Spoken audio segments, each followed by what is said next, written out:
Marx from Hemingway and Barnes. Hey Fred, how are you? Good. It's a pleasure to be here as always. Absolutely. Hi, I know Fred.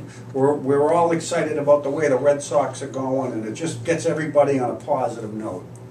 Have you been watching the television, Rick? Rick's always living in his own reality. I heard about that spaceship landing from coming down and hitting. So Fred, I'm going to have to ask you this question. You spent a fair amount of time in France over the summer. What can we learn from the French about how to fix our economy? Nothing. They're not as bad as some of the other European countries like here. But they have a farming. No, actually, they do have an issue. They have a very rural economy. Outside of Paris. Well, that's less of an issue. The problem for the yes, family correspondent speaking about the French economy. Okay, we'll go on. But I actually do know about this because of my family being French. The problem for the French economy is that the banks have a very large exposure to the sovereign debt. They own quite a bit of Greek debt, Italian, Spanish, and the like.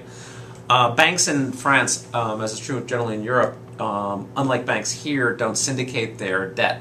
So they basically hold on to it. And unfortunately, that's created a capital exposure that they have. And so you're nodding your head and you can say, well, that's fine, that's just a problem over there. But the German banks aren't in the same type of trouble, are they? The German banks are not, because they do have a foreign debt exposure. They do have a sovereign debt exposure, but it's nowhere near the same level as the French banks have. The bad news is, and this is what people are talking about, is the contagion effect, which is that U.S. banks, okay, and the U.S. markets have large exposures to the French banks. So, yes. It's a viral effect. Exactly. It is a viral effect. So this all catches on.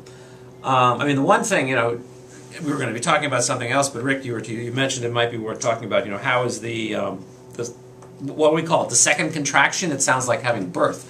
That is going on now, or the double dip recession, what affects family businesses and the like. It gets interesting. The issue, okay, let me go back. The reason that this particular second contraction or second recession will have less of an impact, it's not going to feel good, but it's not going to be in 2008 again, is because the cash balance sheets that most businesses have are much stronger than they were in 2008. The problem with 2008 is that it hit when nobody was looking. Right. So it was a drive-by shooting. Exactly.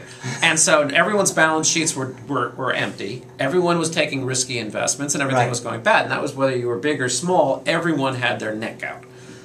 And then what followed was 2008 and 2009, which was just a wonderful time for employment and the like.